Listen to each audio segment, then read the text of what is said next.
Hello everyone, welcome to this conversation with Anne-Marie Morello in this series of how to shift your mindset and grow into your potential. And I'm going to let Anne introduce herself. She's a wonderful human being. I'm so glad to be here with her. So Anne, would you love to introduce yourself and maybe a little bit about your business as well? Yeah, sure. So I am the quantum transformation coach.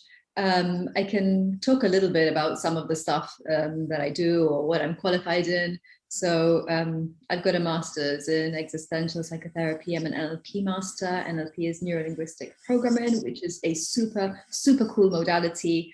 I work with EFT, the emotional freedom technique as well, which is also known as tapping. And that is, again, incredibly powerful. And it works in a really holistic way. I'm a coach. I've got over 10 years experience as an educator.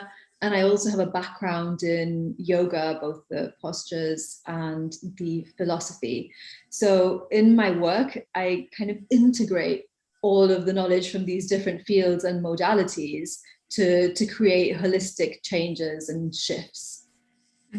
Wonderful. And for those who don't know me, I'm Sally Eccleston, registered psychologist and yoga teacher, and founder of the Facebook group Wellness for Women. If you're watching in there, then I am keeping my eye on the comments. I love to see who's watching, and also if you have any comments or questions either as we're going along or on the replay, then do tag me and tag Anne, and we can come back to any questions afterwards.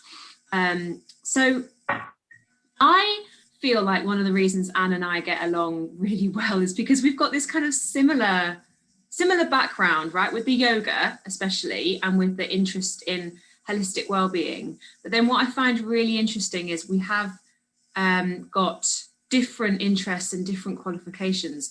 And so one of the many reasons I wanted to get Anne on is because she's qualified, as she's just said, in so many different modalities, which change people's lives, things that I also have no idea or no experience in, although I did experience EFT in a healing session for the first time recently. But for those who maybe have no experience or no idea about those concepts, those modalities that you've just mentioned, I would love just to go into a little bit more detail of those to start, and then we'll maybe come back to your own personal journey into this world. So when you use the phrase quantum transformation coach, what does that mean for you? Yeah, that's a great question, because I think some people are a bit like, what the hell? So before, and I'll explain a little bit, I'll give you some background as to why, like what I used to go as before. I used to go as like well-being and transformational coach. But I realized that actually, like, the whole time in using all of these different modalities, I'm working with quantum and with quantum mechanics. And I think this needs to be something that it becomes more mainstream, and something, it's an invisible force, yet we're inextricably connected to it. So it's the field of energy that's all around us. So, you could call it, like Einstein called it, the unified field. You could call it the collective unconscious, as Jung did. You could call it the quantum field. You could even talk about Akashic records. It's energy. It's energy. And according to our unique energy signature, so our thoughts have create an electric field around us. Our emotions create a magnetic field around us. Together, that creates our own electromagnetic field.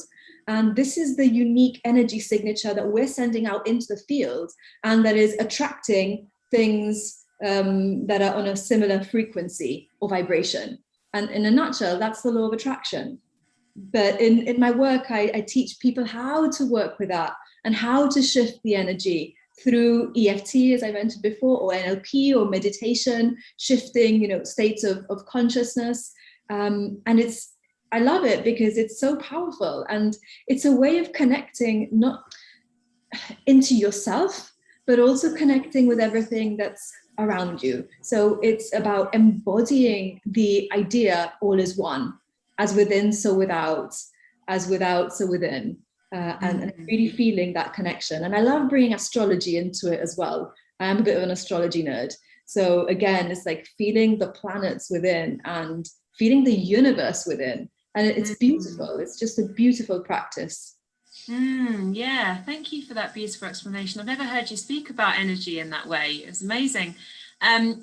So just to kind of clarify, I suppose, some things that you've said within that, because people might, have heard the phrase, stay in a high vibe, or, make sure that you're not spending time with people or consuming things that lower your vibration. So does that tie in with what you've said? Is it always that we're trying to elevate our consciousness and our energy in some way? Well, I guess it's about becoming more congruent. So what feels right to you? What feels aligned to you? What feels good for you? Who makes your soul sing? Who brings out the best in you? And then looking at, well, where does my shadow come out with this person? What are my triggers? And maybe thinking, okay, my triggers come out here. I need to work with that, but perhaps I don't need to be engaging so much over here. So essentially it's a sense of, first of all, awareness. What do I want? Where do I want to go? Who do I want to be? What's the highest vision and the highest potential that I feel I can step into? And then taking those steps by either, not drinking something or drinking something, so maybe less alcohol, more water, less junk food, more fresh food, fresh raw food, or whatever suits your body type. And then going from there. Yeah. So it's like restoring this sense of inner vitality, but not only on a physical level. This is all about the energy, because I've become really fascinated in the idea of the quantum. I think when I first met you, I would not have said that. Like, had no idea really what the term meant. It didn't really mean very much to me, but this idea of being in quantum flow, also this idea, like you say, of having clarity about what we want for ourselves. And I certainly find it to be true that in this digital age, there's so much that can cloud that, right? Like, we can cloud our vision, maybe with ideas about what we should want, or not being able to visualize a potential, limiting ourselves with ideas of, oh, well, I can only get this far, or I can't quite stretch my imagination to this future that actually really makes my soul sing. So I just wonder if you could speak to that a little bit, and maybe kind of that idea of having clarity for yourself and your own journey with that as well, and how integral you feel your own sense of clarity for your own life has been in your work. Okay. So in terms of, there's a lot of questions there. Yeah. Try and go with one. Yeah. I'm going to try and start like at the beginning. So, okay.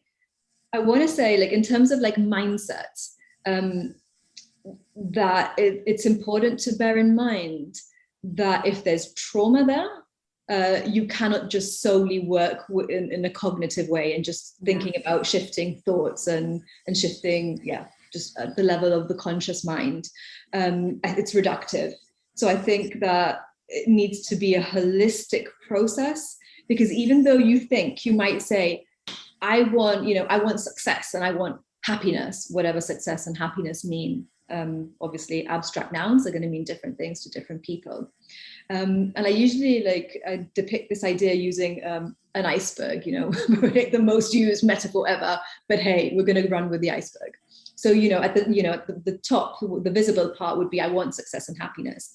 But then at the bottom, if you got it's not safe to be seen, or money is the root of all evil, or I'm not good enough, or what if I'm too much, or what if success equals alienating family and friends? What if I get rejected? So if you've got all of these things like kind of, you know, beneath the surface as, you know, like your shadow, and it's connected to trauma, really, you can be as clear as you want, but if you're not dealing with the underlying tensions, and if you're not restoring your nervous system back into a state of regulation and balance, it's an energetic distortion. So going back to the idea of your you know, electromagnetic field, that creates a distortion. So you can put that out into the field of infinite possibilities, but you're not going to fish back what you want or what you say you want, because there's all of these other things which have their own unique vibration. So it's not going to happen. So, I mean, like, clarity is a good starting point, but it's always about working with what is low-lying, what is, you know, the things that you don't want to see. What are the things that you don't want to see? Go there. That's the place to start. What are the traumas that need to be cleared? And sometimes you're not even like clear on whether certain things are traumas or not. And to kind of link that back to my journey, I've done so much work on like self-esteem and self-confidence and feeling safe to be seen. And it's an ongoing process, because it's not like, you know, I don't feel like it's a linear, like healing is a linear thing. It's a spiral, I feel. So it's a spiral, and every time we come around, we reach a choice point. And depending on what we do at that choice point depends on how the rest of the spiral kind of evolves. So just to give you like a little story, back in 2018, when I did my first NLP, neuro-linguistic practitioner, when I did that certification, back in 2018, we did this practice that comes from a Zulu greeting, and it's got two parts. So on the one hand, you have you start by saying, I am here to be seen.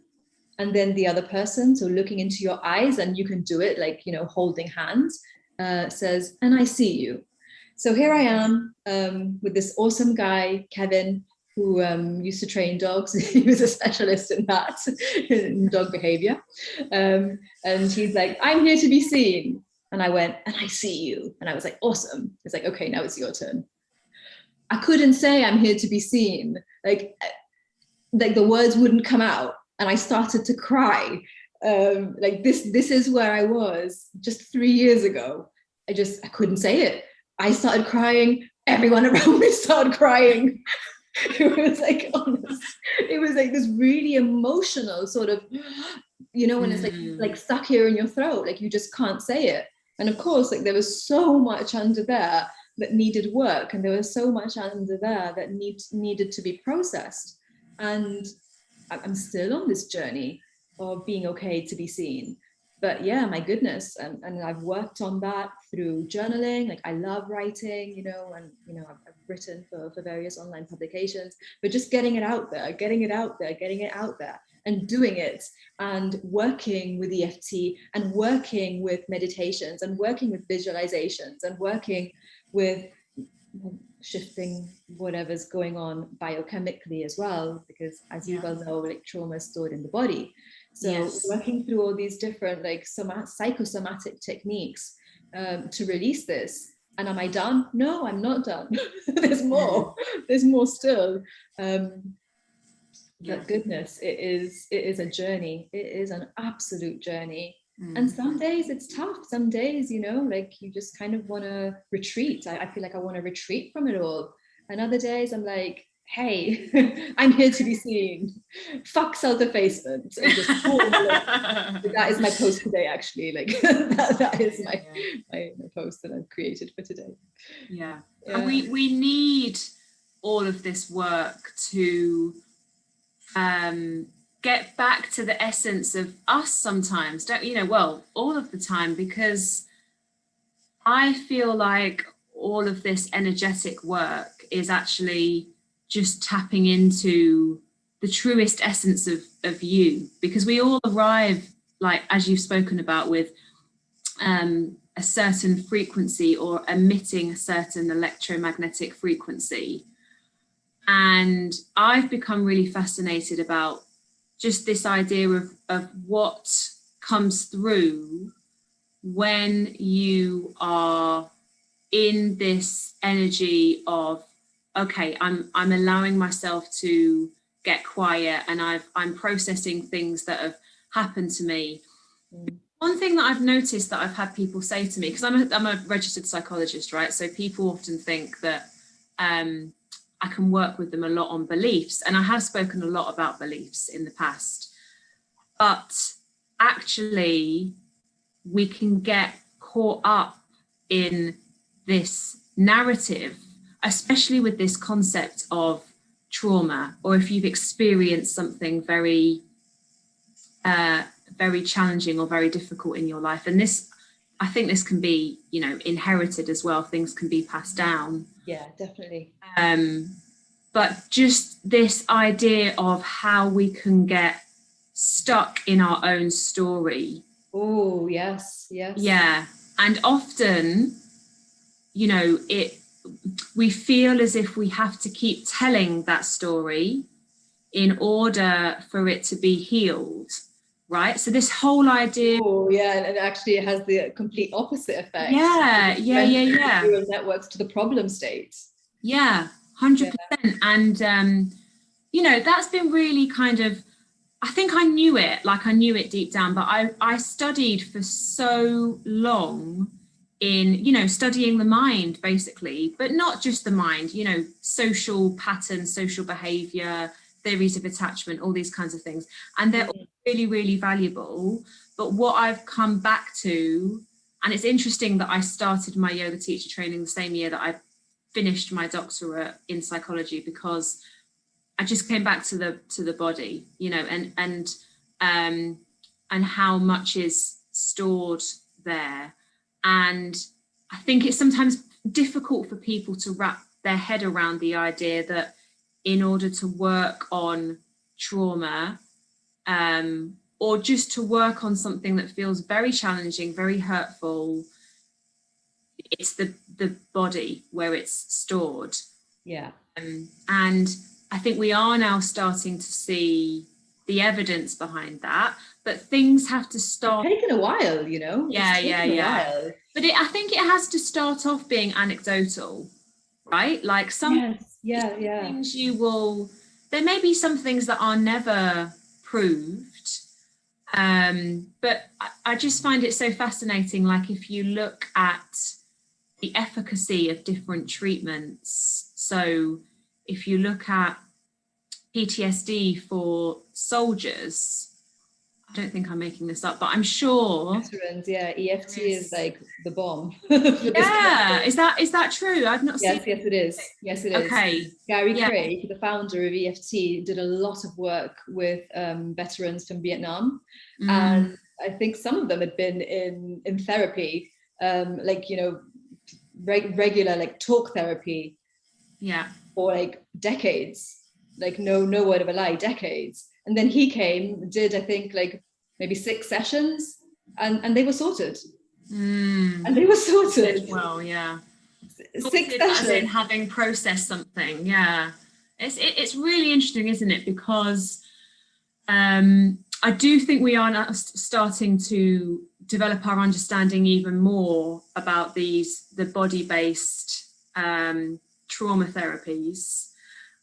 We've got some incredible people. So Levine, who you mentioned before, Bessel van der Kolk as well, The Body Knows the Score, like fantastic book. And he says, you know, that like the rational mind cannot, you know, just cannot be engaged to deal with trauma, because that's not where trauma is stored. You've got to go to the emotional brain. You've got to deal with, you know, with the reptilian brain, and work with the amygdala, essentially. And if you look at the work of Dr. Candice Pert, I don't know if you're familiar with her work, her book, really, Molecules of Emotion.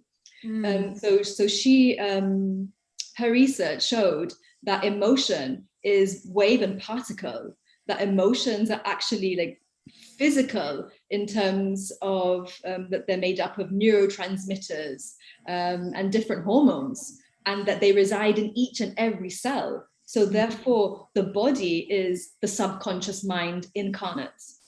So, you know, it's really, really interesting. And how you see like all of this, all of these different techniques now and modalities that are reflecting this. But I have to say that throughout my masters, like I felt myself like bridling, like and sort of resisting what was being taught, because it felt so reductive and incomplete. And for me, like I think it goes back to like Rene Descartes and the whole mind-body split that came there, like in the 1700s, when he was granted permission to dissect bodies, and the church were like, okay, you can do it, but you know, consciousness, spirit, that's our realm. You can just look at body. So, you know, that's it. Like you have that split. And then there's the idea that ascension, you know, ascension, logical, rational thinking, which is a very sort of yang or masculine property, whereas the body is yin and feminine, intuitive, emotional, and all of that kind of got severed. And if we look at, I mean, like what's going on like socially, and the whole idea of the patriarchy and the rejection of the feminine, well, there it is in this field of psychology. And how bloody damaging is that? I feel now like it's different. We have like that integration coming, and it's powerful. It's powerful, like awakening. Really powerful. And I'm really glad that you know, there are more and more psychologists now, whether clinical or whatever their specific field is, that are working holistically. And also there's a lot of research and practices coming out from neuroscience. So Andrew Huberman, he's got his own podcast, he's appeared on other people's podcasts, he's also got a YouTube channel, is doing a lot about how these physiological practices can shift our mind, basically, you know, and what the science shows about which specific practices we can draw on and how they affect us. And I think, there is now this developing reintroduction, isn't there, of the idea of the link between the mind and the body. And I think the next step is mind, body, and soul, spirit. There is, the spirit is like completely like exiled. But there is a lot, you know, I think we are trained to understand that if we talk about something, or if we learn about something, or if we write something down, you know, all those things that we do in those areas of the brain that develop later in life. So, you know, thinking more about kind of academia or academic intelligence, or like you say, just the process of the process of processing language and all of that, rather than going back to the brain stem and the amygdala. And like you say, you can't access that part of the brain through thinking or through logic or through talking. But I have experienced, you know, the tendency that still exists, that maybe people still understand that if I just talk about everything, or if I you know, share and talking for especially for women who have not been given the opportunities to talk, is still a deeply healing. Like, let's not forget that, you know, we're not saying like don't talk and just go to the body, because it needs to be everything, right? If you've been told as a child that you need to be quiet, or if you have a role in your household where you don't do a lot of sharing, you know, open sharing, open talking, then that is still a very, very healing practice. But it's this, there has been a lot of emphasis on talk therapy, right, in the West, and the evidence behind that But I'm glad to see the return of somatics therapy, because it's, and the theory and the evidence that backs it up. Yeah, I hope that continues to grow, but some things do have to stay anecdotal, I think, don't they, for a while before we understand. You know what though, like, but this has been, I think, like, I mean, the work of Candice Pert is at least 20 years old. You know, it's at least, and I know it takes a while, and they didn't want to publish her stuff. She really struggled as a woman in science, you know, back in, you know, the 80s and the 90s. But it has been out for quite a while. And even like EFT, if you look at its roots, it came from thought field therapy. And then that is connected to acupuncture because it works with the meridians, like the body's meridians and energy system. And I mean, that's ancient, you know, this is like thousands and thousands of years old. Yeah. And also, I guess it's about kind of like bringing East and West together. But yeah, of course, I do want to say also it is important to talk, and it can be incredibly healing to have your story witnessed in a safe way and in a safe space and a safe container. And I honor that work too. However, I do think that in terms of like, treating trauma, it's reductive. So you can, it's okay for some things, and perhaps for others we need some different approaches. Yeah.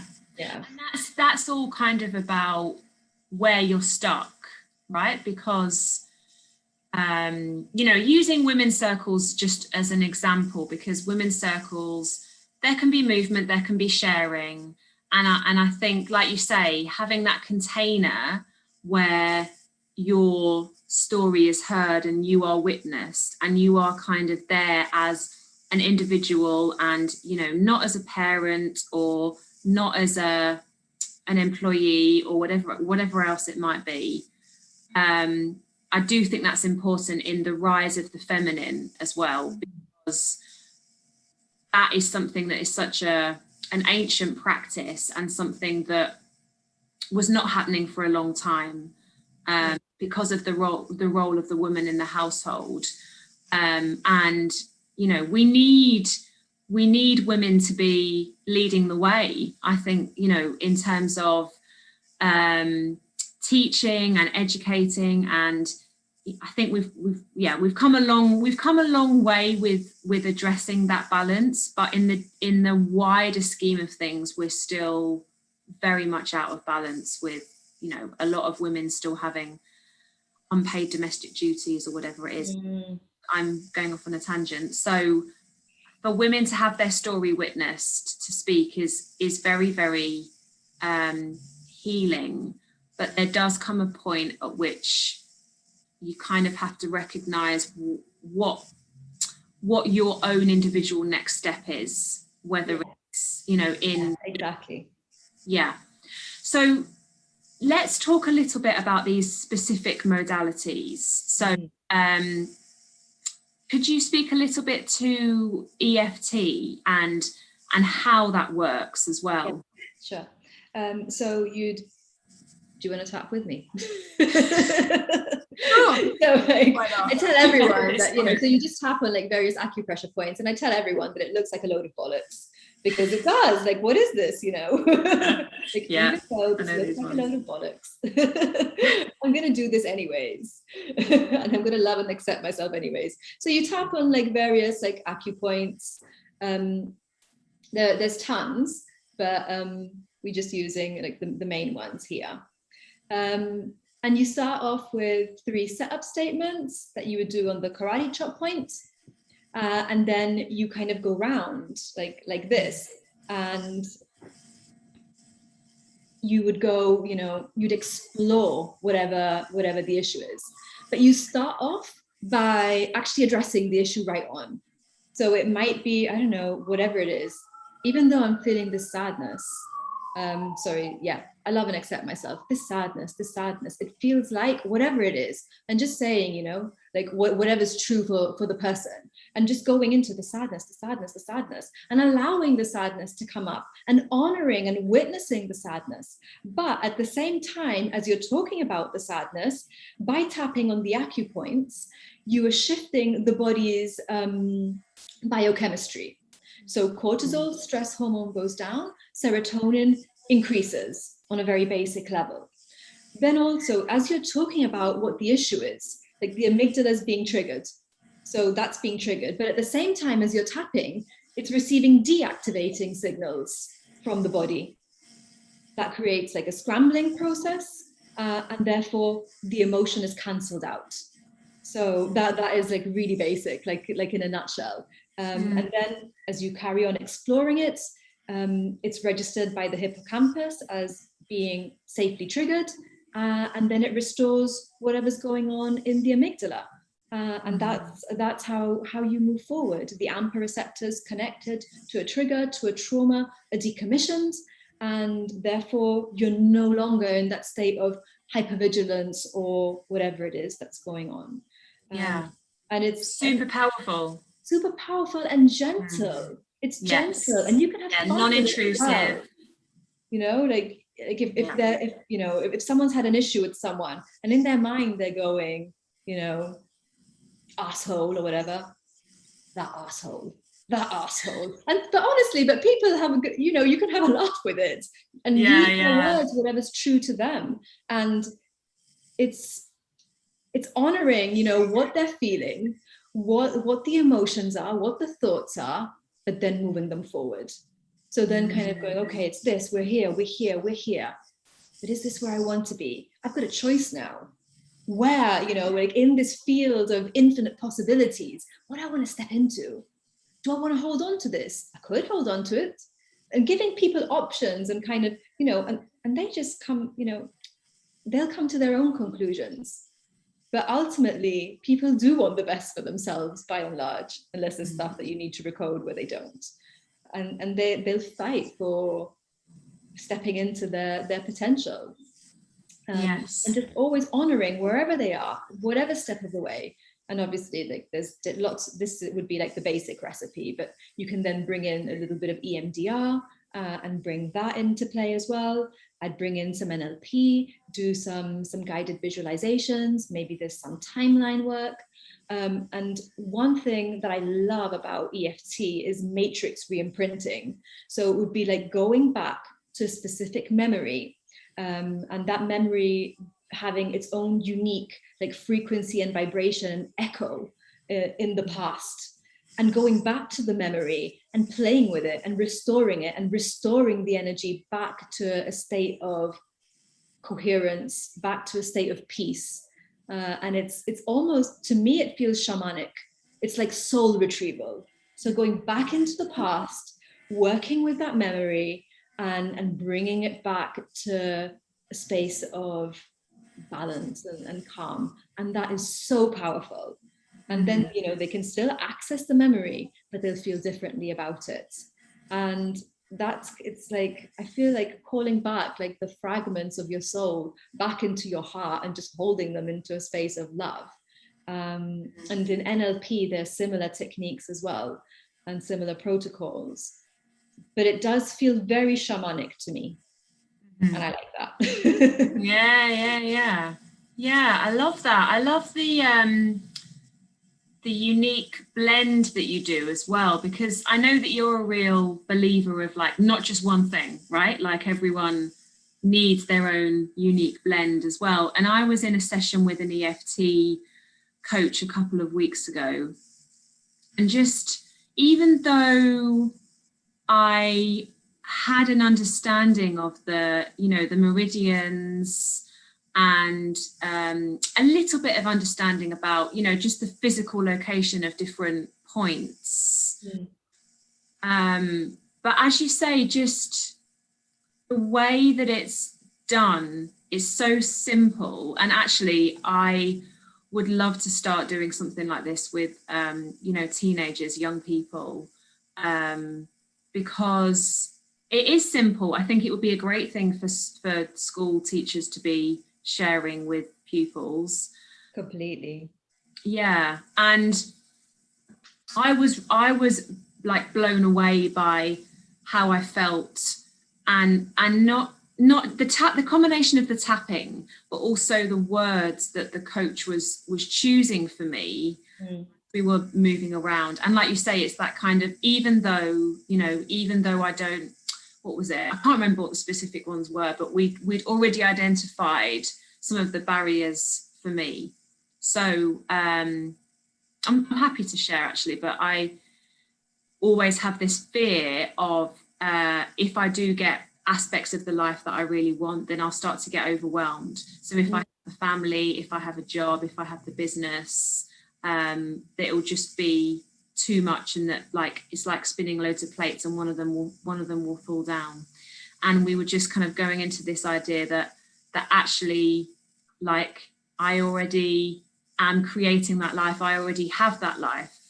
It's just being in this place of expansion of that, really. So it's not a case of like reaching for something new or adding new things. It's just a case of growing what's already there. And that was really, really powerful. And I know that she chose an affirmation for me as we were tapping that was linked to that. But it's really interesting with the hormones as well, right? The cortisol decreasing, the serotonin increasing. How does that work? Is that the location of the tapping as well? It's just through the tapping, the stimulation of the acupoints, that is the overall effect. Yeah. And then when you combine that, with some breathing, and you can bring in music and whatever. No, you can bring in lots of different things. Yeah. And people, leave like they're feeling like really floaty. So yeah. I wonder if there's similarities with the change of the brain hormones and the brainwave patterns. I wonder if there's a relationship between that and yoga nidra. I'm not sure, but whether when the brain waves change during a yoga, the brain waves do change. Yes. Yeah, maybe it's similar. Maybe it's interesting how I'm just interested in how all these things overlap. Like sometimes we can have loads of different things, and then there's kind of a similarities in how they work or the effects, right? Okay, I would love to just talk a little bit before maybe we start to draw things to an end about your own journey with kind of starting to draw on all of these tools and creating them and using them in your business, and how you got here, really. So maybe just kind of taking us back and talking us through how you became interested in this world to start with. Okay, so I would say, how many years ago? 15, 16 years ago, probably. When I felt like, my life had just completely fallen apart, and I just felt like a bit of an empty husk, and I didn't know what to do or what I was doing. I joined like a positive thinking course, and just to think like how far I've come since then, with the Brahma Kumaris. And then from there, I started doing yoga, and but just introduced to Hatha yoga. And I remember like the first time, like doing the yoga with the mantras and stuff in the beginning, and the chanting, like I would always be like in the back pissing myself, like, what the fuck is this? Like, hurry on. but then like, and just like, singing it, and I'd be singing it places, but I thought it was weird as. But as I practiced it more and more, I really, really enjoyed it. And actually, before I had tried yoga in uni, and I actually had like, oh my goodness, like I remember after a session and after doing this amazing yoga nidra, I felt like I was on drugs. I felt ecstatic, like, like my energetic field had just been completely combed through with resonance and with coherence. And I was like, oh my God, like smiling and happy. And that's not like a place where I was used to hanging out. So it felt like pretty alien. but I thought, what is this? I need to do this again. But then, like I went a few more times, but, I didn't kind of stick to it. But then, I was back at home practicing yoga. The chanting was incredibly powerful. And I remember, like, whenever I would chant, my palms would always like come alive. Like my hands would just come alive. And I thought, oh my goodness, like this is weird, but cool. And then the teacher suggested that I join some teacher training. And I went, yeah, okay, like I'm going to do it. And then it was through there that I realized that I love teaching and that I love working with people. So I left my job at a local law firm, and I went to the UK, did a PGC, and then came back and then taught. And then throughout that time, throughout 10 plus years of teaching, I was always, like doing more yoga. Like after I had my daughter, I trained in prenatal yoga. And I actually used to deliver workshops for expectant mums and for couples to help them through the whole process of labor. But yeah, I used to teach like kids as well. I've done like lots of different types of yoga, but that's kind of where it came from. I studied holistic nutrition as well.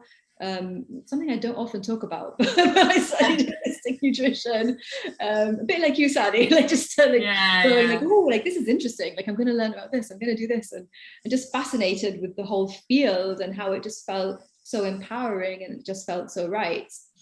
But then after teaching, maybe like 4 or 5 years before I left, I felt like something was just not right. It just wasn't right. It wasn't right. And I went and I had a therapy session, like after suffering from extreme anxiety and panic attacks during a holiday. I decided to go get some therapy, and I decided that I was going to go for someone who was qualified in NLP. And, synchronicitously, I saw this woman come up on my feed. I knew she was working locally. And I thought, well, I'm just going to get in touch with her. And so I did. I had like a 4-hour session with her back to back. And then I thought at the end of that session, I thought, I need to learn how to do this. And then after one session. Wow. Yeah, it was a 4-hour session. Long, after one long session. I'd been tapped out, havened out. I'd been like, like a bit like, like Einstein, like when his hair's like going all crazy, I'd been crying and we'd worked on like a ton of stuff. And I thought, I need to learn how to do this. And I said to her, like, do you have a course coming up? And she says, no, but if you want, I can do one in August, which was when I was off, obviously, like as a teacher. And so she organized a session, like a training group. And I just started to learn. And I've taken practically every single course that this woman has done. She's my soul mama, Kath Temple. I don't know if you know of her, but she's incredible. She is a powerhouse of a woman and an absolute blessing in my life. And yeah, so I trained with her, and I did my coaching with her. I did my we all need someone like that. I did my NLP masters. I did my EFT 1, my EFT 2 coaching. I'm not sure if I mentioned that as well. So I've done like all these different things with her, and she really is like about mind, body, spirit. Yeah. And she doesn't hold back when it comes to spirit. And I love that, because with my background in yoga, it felt like everything kind of came into place, like slotted into place. Yeah, and then I basically, like, I started my business. I do volunteer work for the Happiness Foundation as well here, which is a foundation that Kath created and that she runs. And I just haven't looked back. Yeah, beautiful story. Can't wait to read your memoir one day. When you get that written. Let's briefly touch on a little bit more on NLP, and we'll start drawing things to an end. So a lot of people watching may have never heard of NLP. I know what it stands for, but I've never experienced it. So tell us a little bit about NLP and how that works. Yeah, so in a nutshell, language influences neurology. So this whole idea of like belief systems, there's so much to it. There's so much richness here. So it's about how you can create rapport with people. It's about the language of influence. It's about looking at how language gets in your way. It looks at how language can help you and assist you. There are a range of different protocols as well. And there's timelines, again, which for me is kind of like shamanic. Like you can go into the future, you can go back in timelines as well. So in terms of like timelines and choices, like, if you're not sure what to do, you can actually take people down one possibility and another possibility and another possibility, and they can kind of explore that and just see where it goes. It's about opening up and establishing new neural networks through different questions. It's my God, it's so powerful. There's a lot of trance work in NLP as well. So creative visualizations. Again, you can integrate the breath. There's a lot there. But language, using language. Language, yes. Okay. Language patterns. Wow. Language patterns and questioning, and it's about rewiring the brain. And it is very much connected to neuroscience and principles in neuroscience. There's also the idea that the coding for the brain is through the senses. So using like visual and auditory, using like submodalities of like visual and auditory senses to recode and shift different things for people. In terms of mindset, like it's powerful.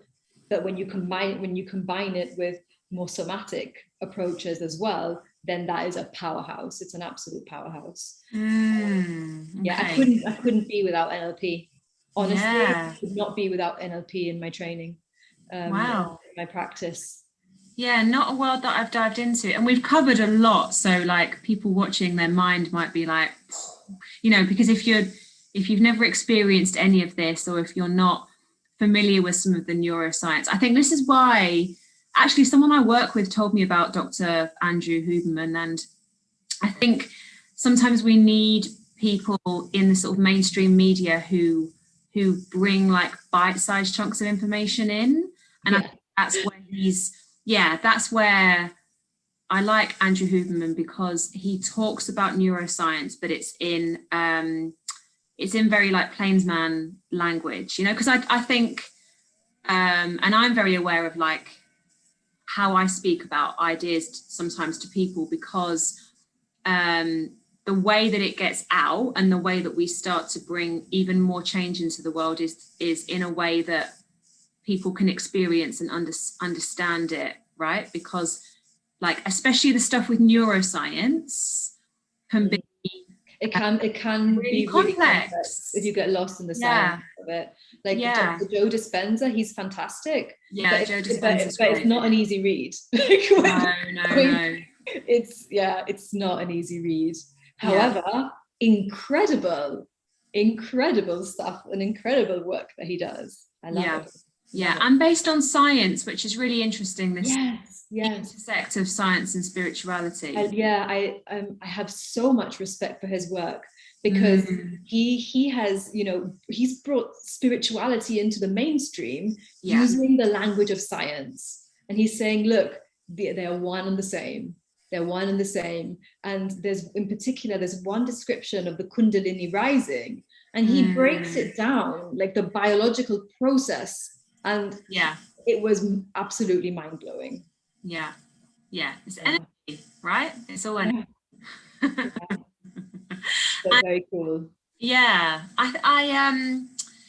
think the work of, just going back to EFT as well, but I'm sure NLP covers this, about being with our emotions. That's like, I've just come off the training course over the weekend for Shake the Dust, and that's based on tantric philosophy, which again you can get lost in, about being with things and the fact that we are not separate. So this idea that you may observe your thoughts, you're never in control of your thoughts just come up, but this idea that if we can learn to be with whatever's coming up, because I think a lot of people can struggle with that.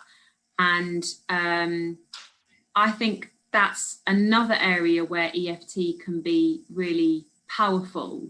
EFT you can use for anything, Sally, honestly. Yeah. Anything. Yeah. And it's this idea of like, even though I feel this, you know, because I think the emotional world can be another area that's really complex for people to navigate. And when difficult emotions do come up, then sometimes it can just be very, very, whether it's grief or anger or whatever it is, like we all need a way of expressing that, whether it's movement or journaling or, you know, whatever it is. And there are so many amazing ways now to shift things, but I am really a firm believer that we all need a healthy expression of that thing. And I think I just love how EFT is based on that idea that even though I'm feeling this, and like you say, it's about bringing that emotion to the experience and not trying to, you know, not just trying to problem solve or not just no, it's important not to just here I am, I am, here it is, this grief that welcoming it in, whatever it is, and honoring it as well. I'm human, this is part of the human experience, and I'm gonna sit with it. It's uncomfortable, I want to cry, I'm crying. whatever it is, whatever's true for you in that moment, and expressing that. And then when you feel ready, then think about moving forward, but completely, and even if you know you've moved forward a little bit, or even if you know that there's resistance, even though there's this resistance, here's the resistance, where is it sitting in my body, and just becoming more aware, more conscious of where these things sit. And then also you can work, you know, if with Reiki or with Rahani, and do some energetic work on the different chakras.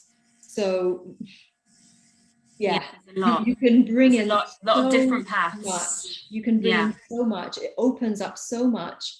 But even, I mean, I find it interesting to ask like what color the emotion is and where it sits, because it'll give me an indication of what chakra I'm working with. So it means that I can maybe then go into just a particular posture, or to help them stand in a particular way, hold themselves in a particular way, to express or to do whatever. But very interesting how we process emotions and how we can process them. Okay, let's start to draw things to an end, and I would love to hear, I end a conversation the same way with everyone who comes on. If someone is listening right now who has maybe, you know, their attention or interest has been captured by this conversation, but they're wondering what's one thing, or maybe more than one thing, but something that they could do as a next step, if they're really struggling, or for those moments that are really challenging, what would your top tips be? Okay, well, it depends. To be honest, it's about knowing what works for you in a particular moment, because it might be that you're struggling at a particular moment, and what you need to do is sit down and breathe and go within, or maybe you just need to write. Or if you're feeling agitated, you're sitting down, it's not working, you need to move. So you might need to go into a yoga practice, or go for a walk, get out in nature, go for a swim. But if you're struggling in a moment, it depends. It just really depends how you want to work with it. But perhaps become aware of, listen to your body, feel intuitively, what do I need right now? What would bring me most joy in this moment? Do I need to feel this, or do I need to shift this? And then choose a practice that allows you to do either or. Maybe you want to do both. Decide which you want to do first. but feel in and know that you do have the answers. Your body has the answers, and access that wisdom. You have so much wisdom. Yes. And just keep Definitely. reconnecting and reconnecting and reconnecting. Yes. And also our body, just to add to that, our body always wants to bring us back into balance, right? That's like a physiological, the process of homeostasis. Yeah, we always want to come into balance. So yeah, that's a really, really, really wonderful tip. Okay, thank you so much, Anne, for coming on. Thank you for giving us your time, your wisdom. Thanks for having me, Sally. Thank you, thank you, thank you. And yeah, for anyone watching back, whether you're on YouTube or whether you're in my Facebook group, please do let us know you've been here, ask us any questions, comments, and we will come back to them. So thank you. I'm just checking, no one's commented in the group. So perfect. Thank you so much, Anne. See you soon. Thank you. Take care. Bye.